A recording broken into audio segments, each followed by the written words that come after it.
Today at the workshop I have some really serious race car bits, and while I'm going to sell them I may as well show you them in a lot of detail as well while I'm at it. So yeah, and when I say serious I mean serious. Like the RRP of that brand new, for example, is over £10,000 plus VAT. That's how serious I mean. So let's start with these. These are the simplest ones. They are Mahle Motorsport bearings,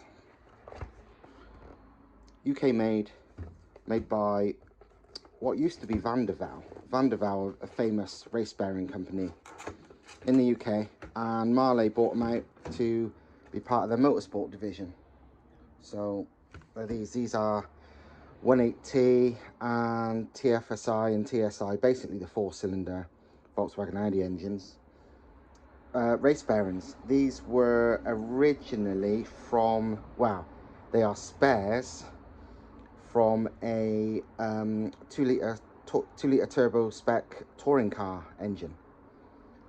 And yeah, these are spares, and I needed some, and I picked up a job lot from the race team, well, the race engine builder in fact. And yeah, this is them. They literally standard size. They're normally 250 quid a set, like £25 a bearing.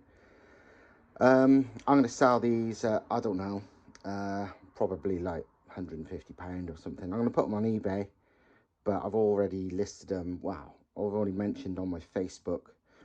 But you know, something like 150 quid, 100 whatever, something like that. But they are like the best of the best bearings.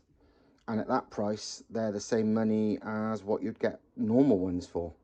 But these are the balls. Proper motorsport bearings, not some random car, you know, road car stuff. So yeah, pretty badass. And if you want a set, let me know. Next up on the list of amazing race car parts, this. It is a very special Garrett GTX 2863, but not a normal one, as you can probably see. This is completely unused. It was intended again for a touring car. It was, I think, a Manchun built engine setup for one of the Far East touring car championships, a VW Polo with a 2-litre turbo engine, if I recall. But this is one of the spare turbos never used, and it's badass. Basically, it's a GTX 2863R, which is good for about 450 horsepower and about 3 bar boost. They are proper bits of kit. Super fast spooling. You see them on I've seen them on like SR20s and stuff, making great power from about 3000 RPM and making like well over 400 horsepower without even big boost. It's like, they're bloody good. This one is like a lot of race championships these days, world rally cars and most championships. It's got a inlet restrictor fitted. Obviously you can remove it and run it at full power, but it's got that. I'll take the restrictor off in a minute and show you. But it's, yeah, super trick. Turbo speed sensor built into the housing. This is a port for a map sensor, because these things will run multiple pressure sensors, not just, you know, your normal map sensor at the inlet manifold or whatever to measure overall boost pressure. That will be a takeoff to a map sensor that will measure vacuum after the inlet restrictor. Basically, these things are built to be proper race car stuff, really precise, everything tuned to, you know, the limits, the perfection.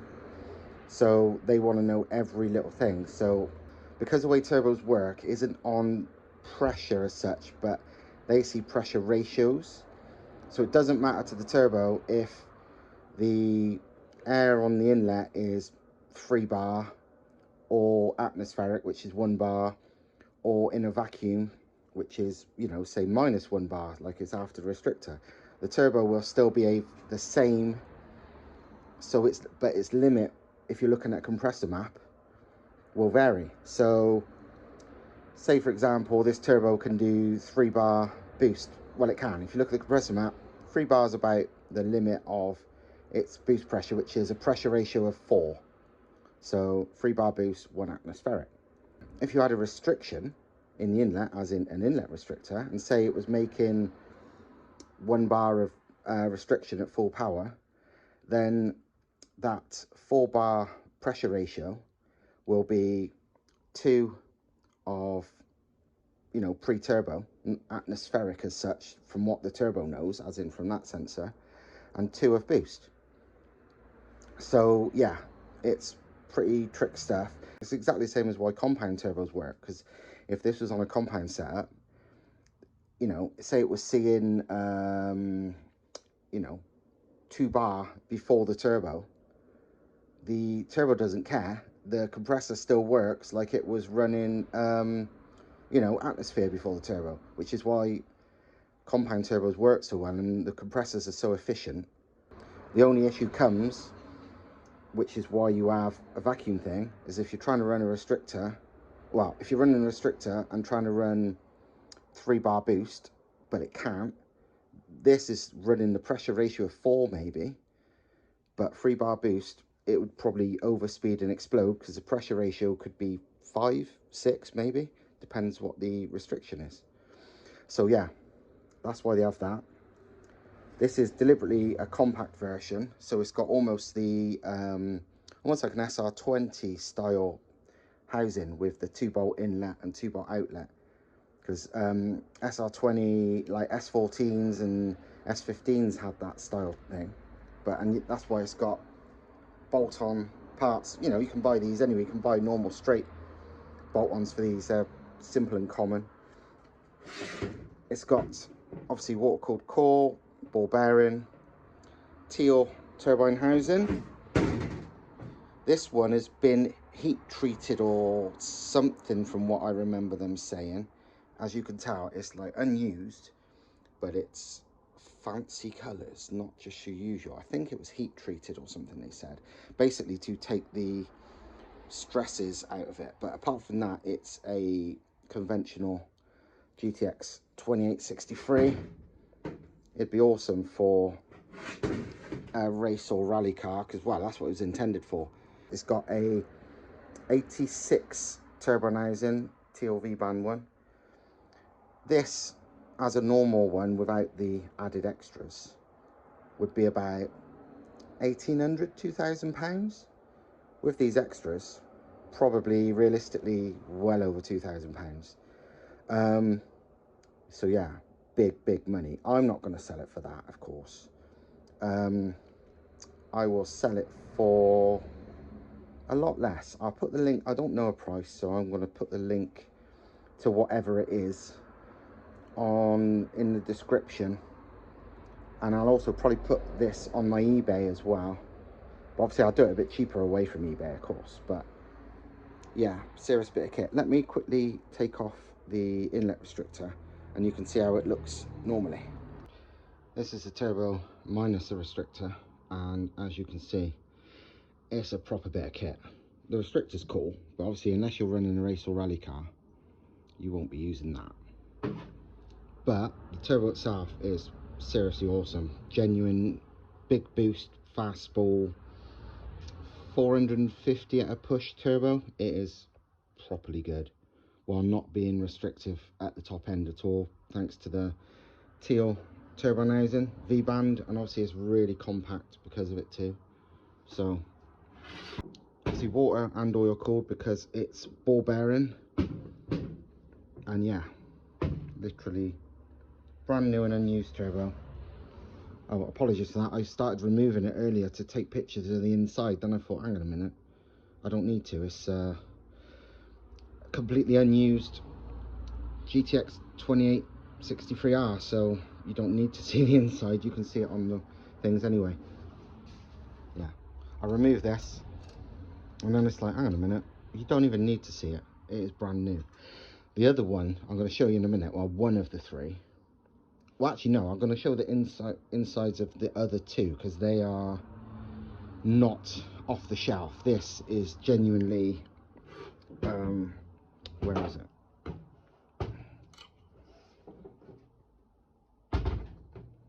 This is the conventional Garrett part number. It was actually bought as a core only, because that's what that part number is. As in, they didn't buy the housings with it, because obviously this isn't the standard housings for this. This is like special ones. They bought the core on its own, and then got the housings specially for it.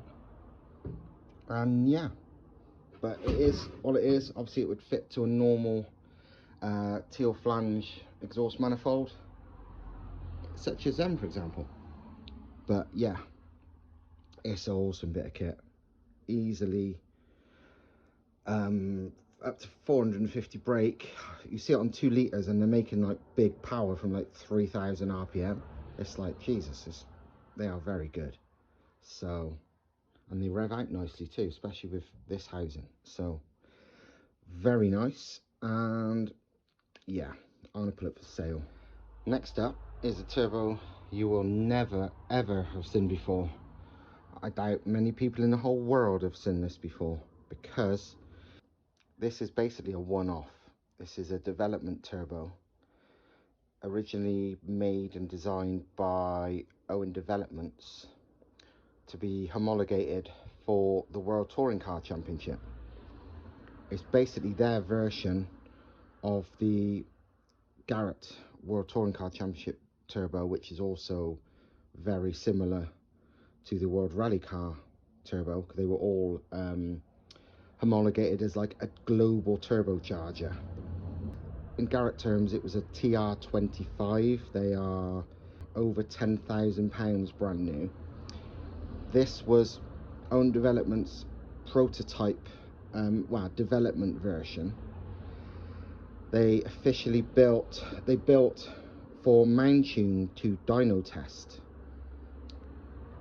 The dyno test never happened. I think in the end, the deal was just struck with Garrett to stick with their turbos, because what it was, Garrett turbos were already homologated, and Owen supplied the WTCC turbos, and they obviously wanted to go for the WTCC spec turbos too. And yeah, this is a one-off. I say one-off, it's built with lots of modified factory parts. It's a pretty amazing hybrid, and I'll show you what it is. So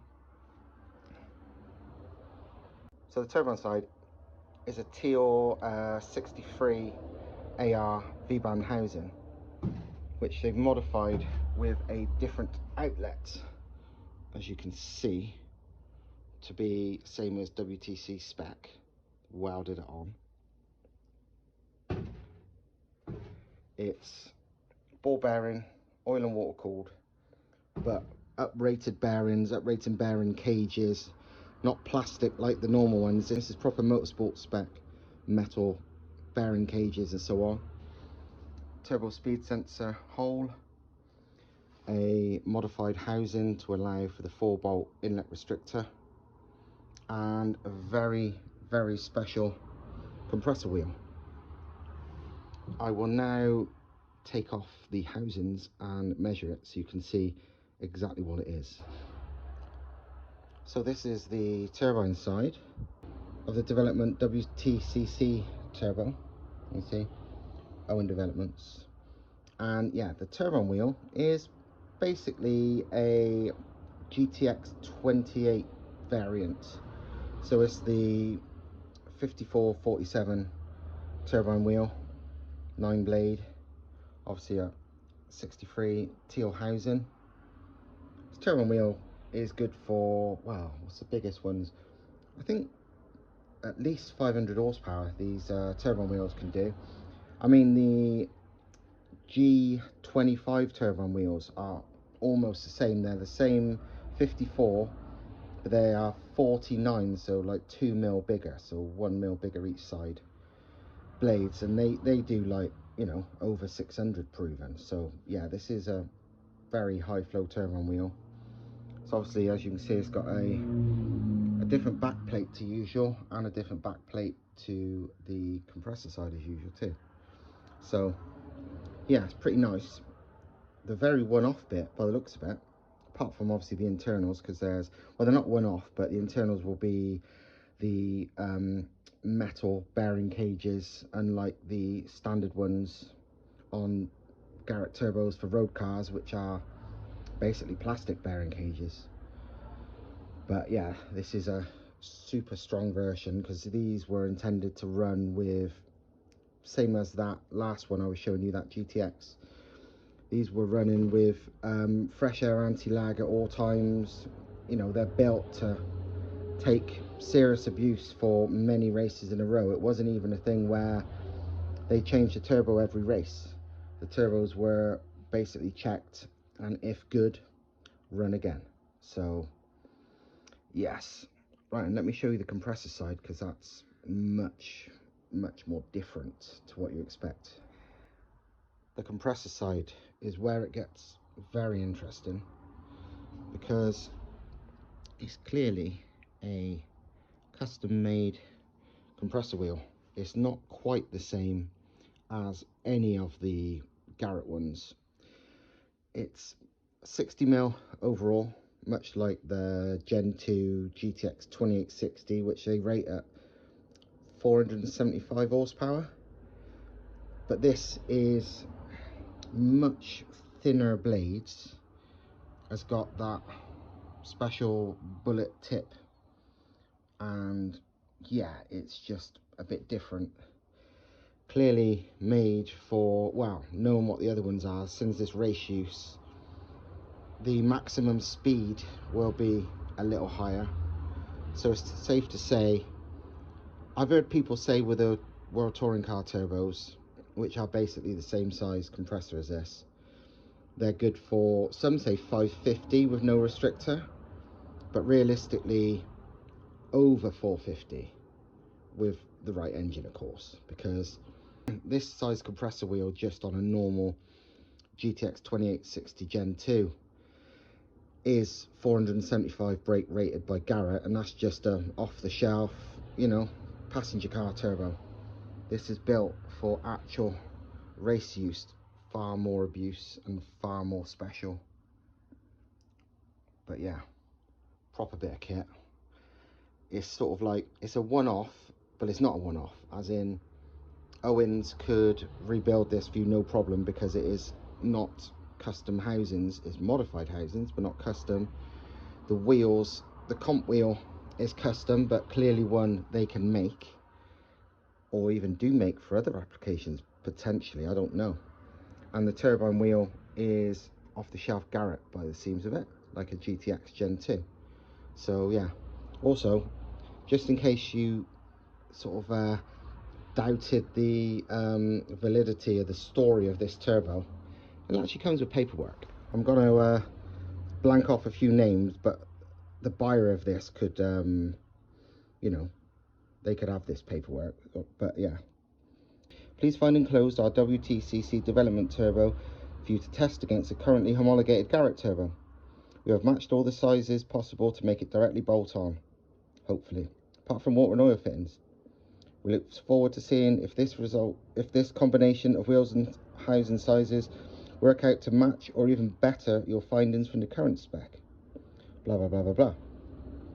So yeah, and yeah, this is from Owen Developments to Mountune, which, if you know Mountune, they are one of the big race engine builders for the UK, build lots of touring car engines and rally engines for cars all around the world.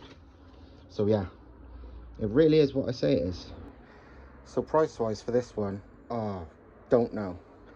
I mean, if it was the standard turbo of a similar spec, like a GTX 2860 Gen 2 or something, that would be best part of £2,000. This is better, much better, and also one-off. I mean, you could call it priceless, but I'm not stupid. So yeah, I'll probably put this up for about about 1500 again, not decided. I'll have to see what I think once I put it for sale. But yeah, it's a serious and seriously cool bit of kit. Last but definitely not least, probably the most expensive turbo you will ever have heard of. This thing is a Garrett TR25 or TR25R, sometimes called a GTR25.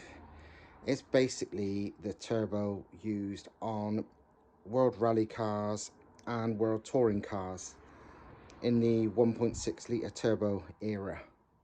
It honestly costs £9,583 and 80p plus VAT. So with taxes, that is £11,500 and 56p per turbocharger. It is bananas. And the best thing of all, you can't even buy it. You could put the part number into Google. You'll be lucky to even find any info. You can ask Garrett performance dealers, official dealers, and almost all of them will say Garrett won't even let us buy them, or Garrett won't even let us supply them. There is one or two places that can even source these, one or two very high-end Garrett dealers who can even source these new, because generally they're only sold to, you know, works race teams. So like, you know, Ford or Volkswagen or whoever, for rallying, for touring car racing. They use these in twin turbo form on some LeMans engines, all sorts, and they are properly nuts. And I've got some for sale if you want one. Basically, I have a load that I've done like one race, so they had them as to reuse. They'd done one race. I think some were just a bit of dyno use, so they're pretty mint. They're like used but barely, as you'll see in a second. And yeah, they're awesome. They're similar size to the other two turbos that I shown, so minus the restrictor, they're good for, you know, some people say 550. Realistically, I think 450 easily, but with incredible strength and incredible spool. And yeah, these are literally made to take all the punishment of non-stop anti-lag in World Touring Car races, LeMans 24-hour, World Rally cars. You know, these are meant to last, and they are serious. And I will show you all about them now. They're pretty different, but pretty amazing. So what do you get for £11,500? Well, you don't get this. This is actually not what you would get with it. This is a very, very fancy billet inlet restrictor. Wow, billet and carbon fiber, which is awesome. That's direct off the World Touring cars. And yeah, that is a serious bit of kit, but I will remove this and then you can see the rest of it. First thing I'll show you, I guess, is this inlet restrictor. It's a proper serious work of art. But yeah, the first thing to probably mention is, like all the race series turbos, they are very small and very light for their capability. I mean,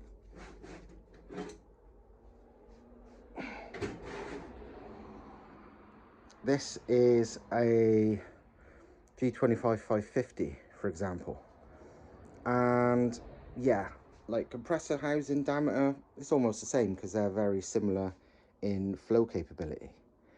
But height, these are tiny.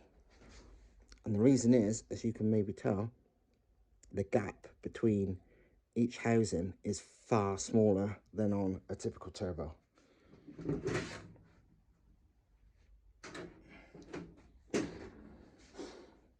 The reason they are smaller is just simply these things are zero compromise. They are the best of the best, money no object. So they're the smallest and lightest they can be for the extreme strength they have to be.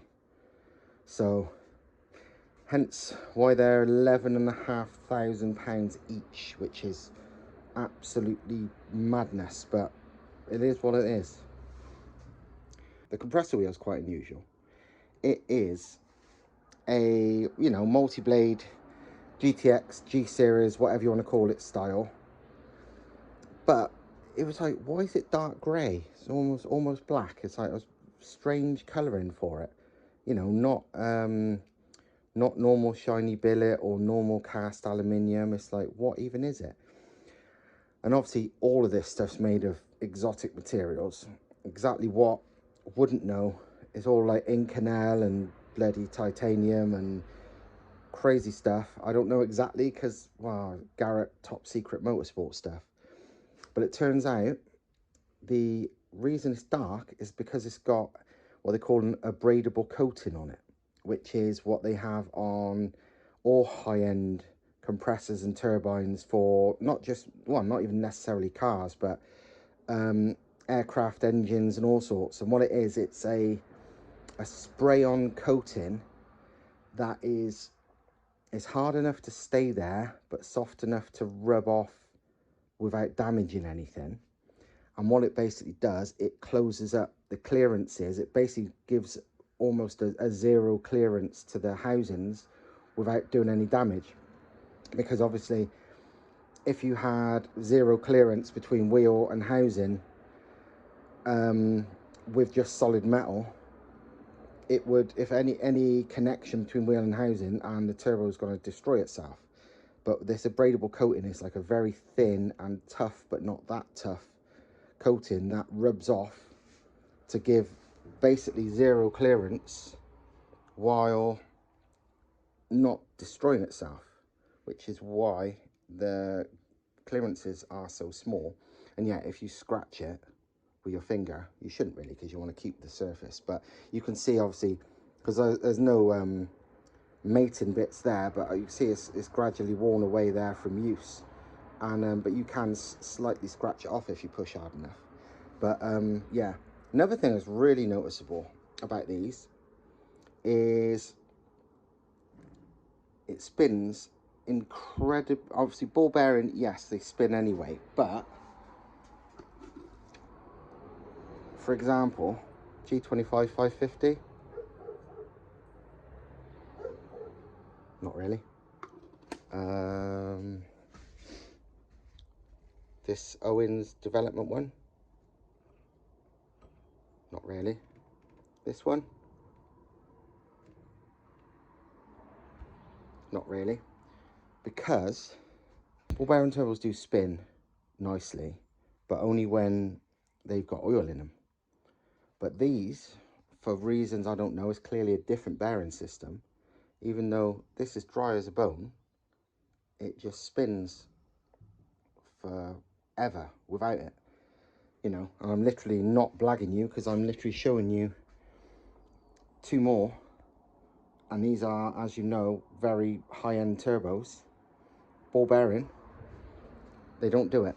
So yeah, these are literally the fastest spooling, fastest responding, strongest, craziest bloody things for their size there is. And again, like I said, some people claim they're good for 550, but they're easily good for 450, just even going by conventional sort of specifications on wheel sizes, but probably more.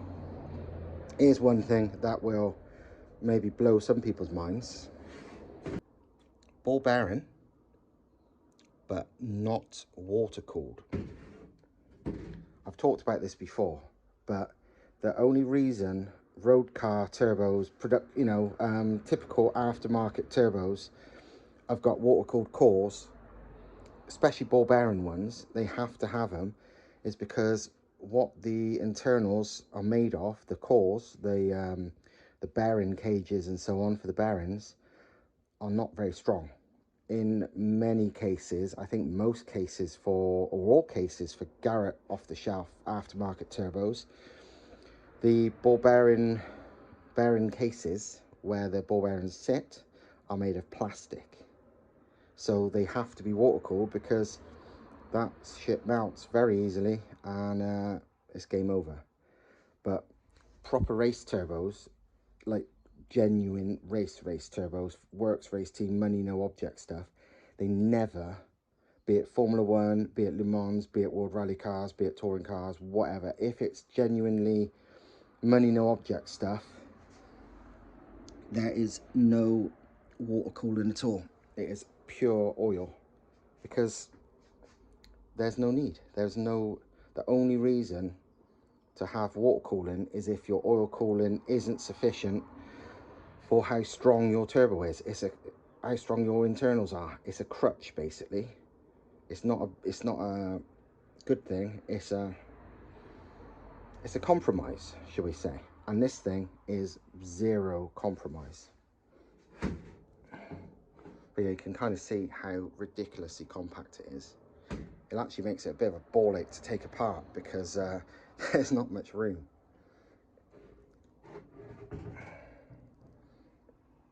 See that?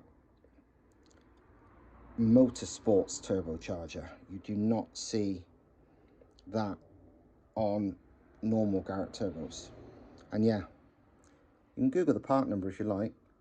That is basically unobtainium, and if you can find it, which I found it from the odd place, it's, yeah, it's £11,500 each, plus including the VAT. But yeah, as you can see, it's barely used at all. It's very fresh, proper Garrett housing, not a teal one. These are 0.73 AR.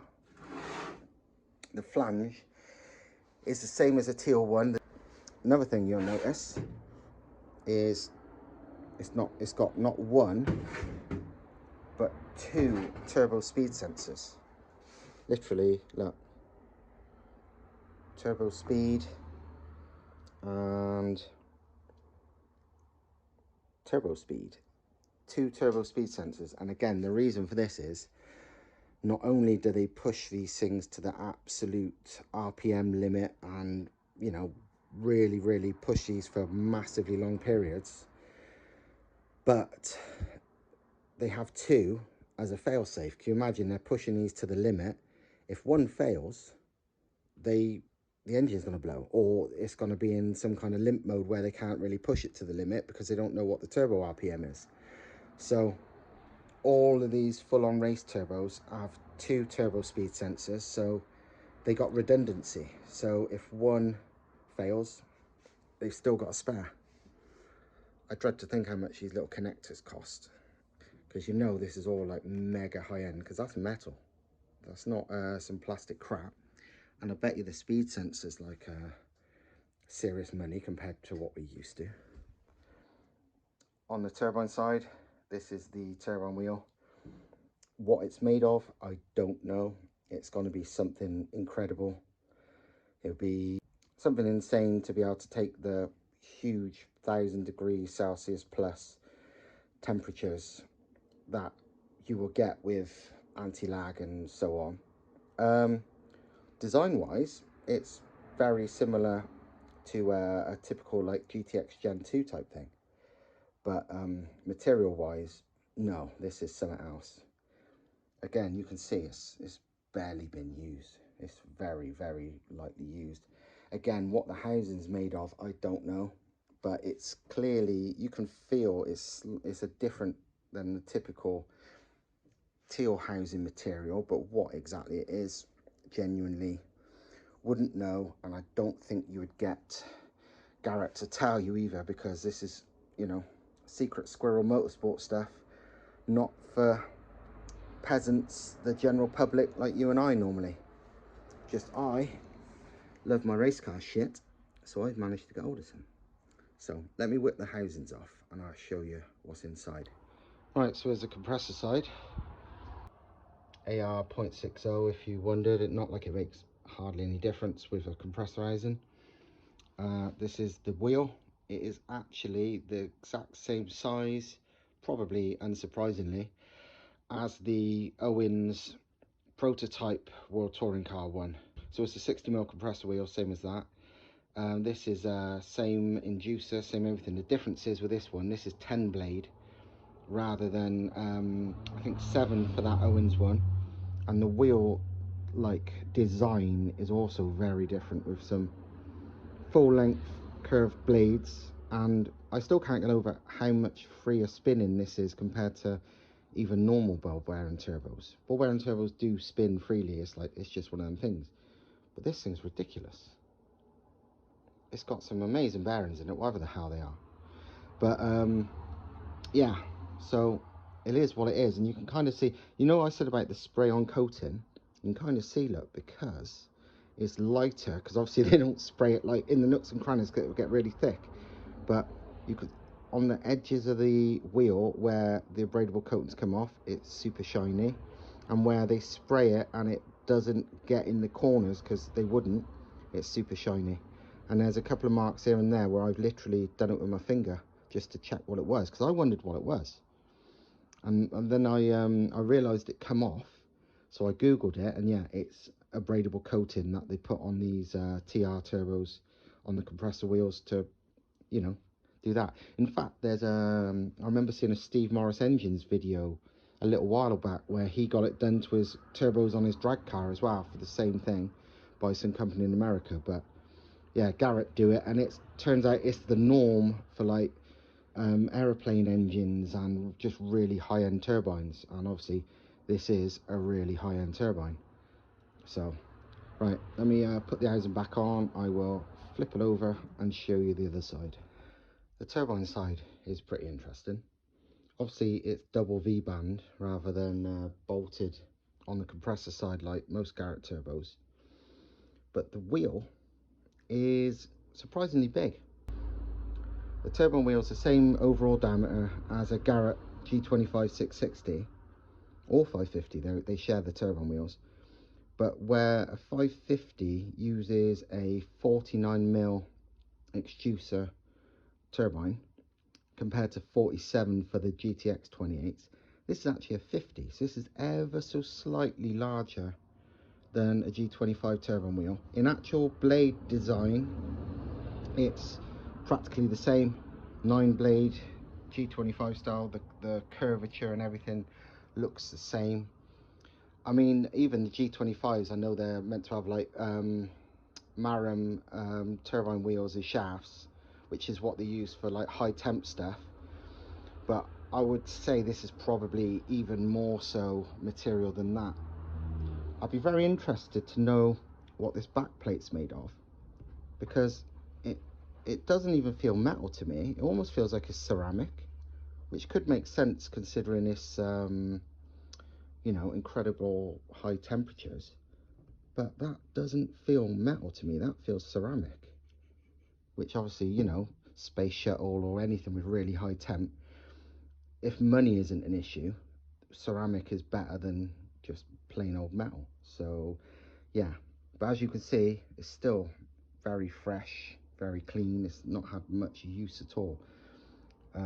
Yeah, housings, you know, it's all very clean, and yeah, from what I understand, they've all had one race on them. Some of them had like what circuit it was used at. They all basically had tape on them that said good. Usually on the restrictor it said good, and then it had like a track name like Valencia and so on and so forth, so they know where they've used it and if it'll go again. There was some damaged ones. I didn't buy them, of course, but the guy literally threw them away. I told him he shouldn't have thrown them away, because, you know, even knackered, there'd have been good sort of ornaments or something for somebody, but he literally chucked them away. I guess it's, you know, different levels of money. When your turbos are worth £11,500 brand new, you know, things are a bit different to typical people. But yeah, these things are absolutely badass. Price again, I don't know. They're £11,500 brand new. The last time I saw a brand new one for sale, it was over 5,000 allegedly new, and that was a bargain and snapped up instantly. I don't know, again, I'm not one for charging silly money for stuff. So yeah, I reckon this is probably going to be, I don't know, 1,200 quid each or something. I'm massively tempted to run 2 of these instead of 1 big turbo on my new engine, because because they're fucking cool. I shouldn't really, because they're so much money and I'm a cheapskate, but they are so awesome. I'd love one of these on like a super responsive rally spec one as well, because that's what these are made for, really. They're made for world rally cars and world touring cars, where they're made to have the perfect, most amazing amount of spool and response and everything for their power. And yeah, they'd be amazing for that. But even for a big power car, I think, you know, 2 of them, even if they're only rated to 450 each, which most people seem to say they can do more, that's still a 900 brake twin turbo setup that will spool on anything. So yeah. And also, to be honest, even if I sell them for say £1,200 each, a brand new G25 550, which is nowhere near as strong, nowhere near as cool, obviously, and I would say nowhere near as good spooling, that's £2,500. So you could buy 2 of these for 1 of them. And I would also go as far as to say, I bet you this lasts a damn sight longer, even 1 of them, than 2 of them. So you know, but yeah, there you go. These are actually rebuildable as well. I've checked. They have to be sent back to Garrett Motorsport in the USA. No one in the UK can actually do them because they're not allowed.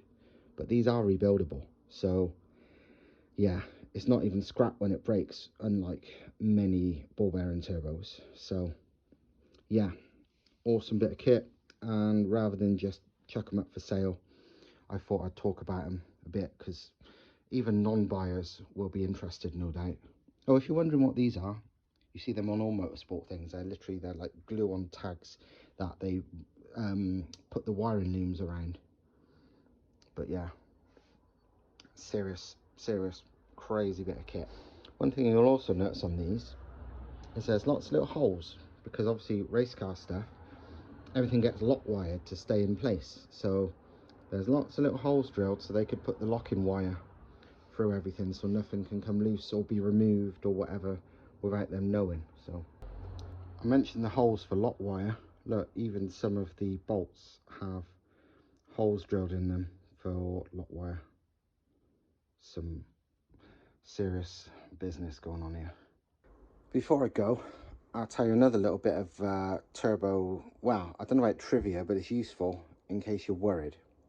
But ball bearing turbos always have a little bit of in-out play. They just do.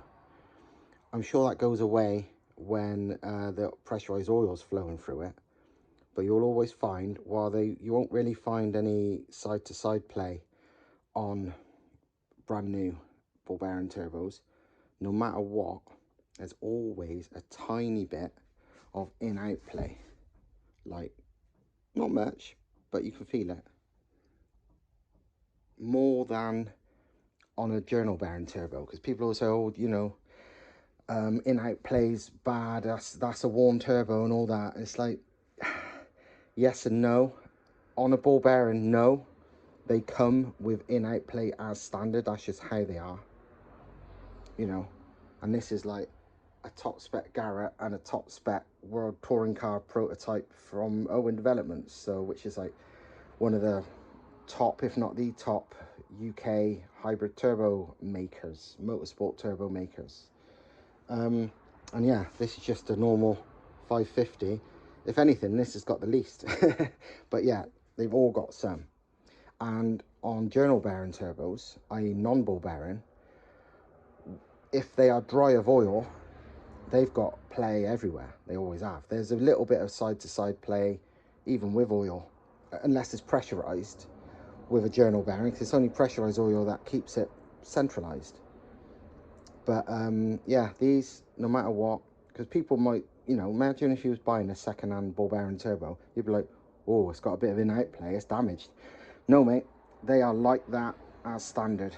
Ball bearing turbos, brand new, have a little bit of in-out play. That's not damage, that's just how they are. So if you ever buy one, don't panic.